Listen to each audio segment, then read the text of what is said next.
Buat teman-teman sekalian, boti, mantan boti maupun yang mau jadi boti, di belakang saya ini ada satu lautan yang pernah menjadi saksi satu peradaban besar yang dibangun atas dasar regulasi perbotian duniawi, yaitu Laut Mati, dan di dalamnya itu ada kota Sodom. Meskipun memang menurut sebagian ulama kota Sodom bukan di sini.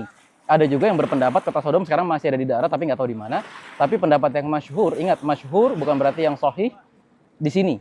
Masyhur itu artinya pendapat yang paling banyak diambil oleh para ulama meskipun bukan pendapat yang paling kuat. Nah, pertama gini teman-teman sekalian. Pernah nggak berpikir kenapa untuk satu kaum yang berperilaku LGBT kok diturunkan seorang nabi?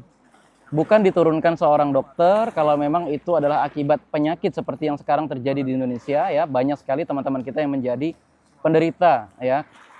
Ada juga orang yang mengatakan kok kalau misalnya ini memang penyakit gitu ya, kenapa tidak diturunkan aja psikolog tapi diturunkan seorang nabi yang membawakan risalah la ilaha illallah, tiada Tuhan selain Allah. Ada apa masalahnya? Dan mengapa sekarang LGBT berjalan seiringan dengan ateisme yang terjadi di tengah-tengah masyarakat? Semakin seseorang tuh mengembangkan keyakinan LGBT, dia akan semakin cenderung menjauhi aturan-aturan agama.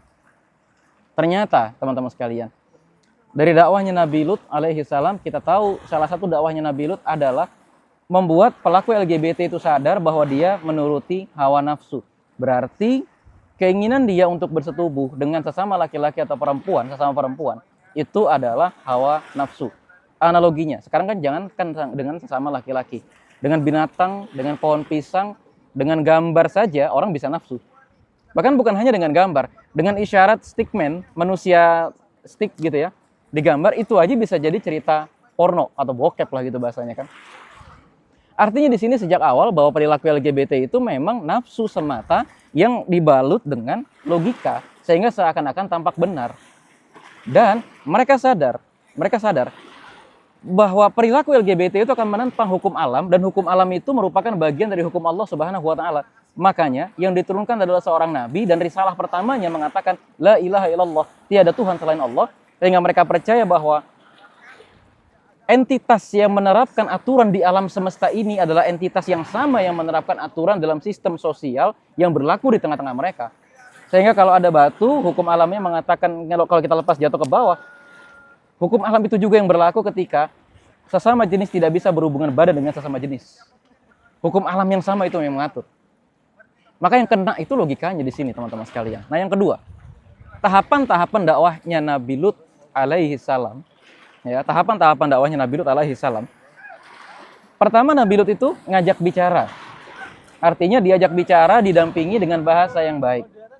Yang kedua, Nabi Lut alaihi salam tidak meninggalkan mereka dan tetap bersabar. Artinya di sini melakukan pendampingan. Bukan sekali datang, ngata-ngatain, pergi. Sekali bikin konten, ngata-ngatain, pergi. Nggak gitu. Mendampingi dengan bahasa yang baik, tetap mendampingi mereka, ngajak mereka sholat dan lain sebagainya. Yang terakhir adalah dengan memberikan anak-anaknya Nabi Lut alaihi salam, atau dalam hal ini menyadarkan kaum Nabi Lut bahwa ini loh ada perempuan-perempuan yang indah dan suci yang bisa kau nikahi, akan tetapi kaum Nabi Lut tidak mau. Sampai dengan titik terakhir Nabi Lut alaihi salam tidak meninggalkan mereka ketika sampai akhirnya disuruh pergi oleh malaikat yang membawa azab. Assalamualaikum warahmatullahi wabarakatuh. Lebih asin daripada laut pada umumnya. Kita udah nyobain nih air laut Raja Ampat udah pernah. Air laut